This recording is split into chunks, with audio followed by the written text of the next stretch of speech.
नमस्कार दोस्तों, YouTube channel पर सभी को स्वागत है। आइए आज एक शिव चर्चा भजन लेकर आई हूँ। कैसा लगेगा आप लोग कमेंट में जरूर बताइएगा। अम्मा पर के कोयली अमृतवा पर के सुगावा जुलुमा करेला। अम्मा पर के कोयली अमृतवा पर के सुगावा जुलुमा करेला। भोरे बोला ले मुरुगावा जुलुमा करेला। भोरे बोला ले मुरुगावा जुलुमा करेला।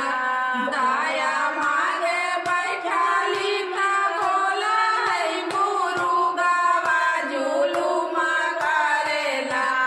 सखिए दाया मांगे बैठाली ता बोला है मुरुगावा जुलुमा करेला।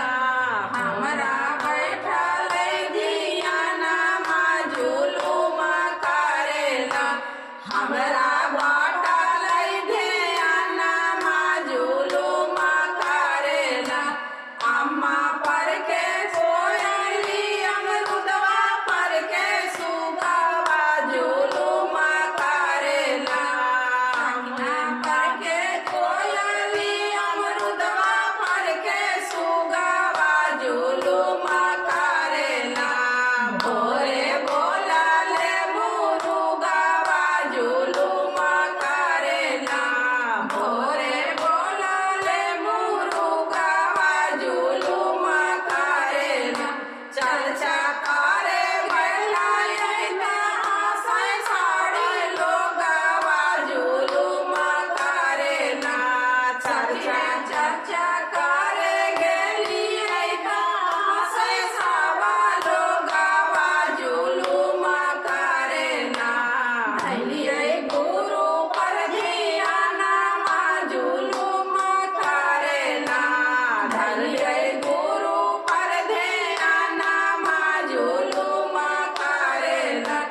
भारा भाई में गोतानी लगाला बाबा रोसनी जुलुमा करेला।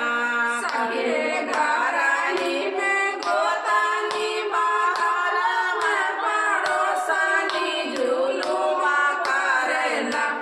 हमरा भाई घरा घुमानी जुलुमा करेला। हमरा भाई नाचनिया जुलुमा करेला। अम्मा पर के कोयली अमृतवा पर के सुगावा जुलुमा करेला।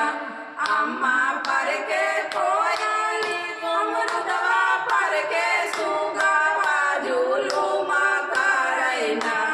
भोरे बोला ले मुरुगावा जुलुमा करेला। भोरे बोला ले मुरुगावा जुलुमा करेला।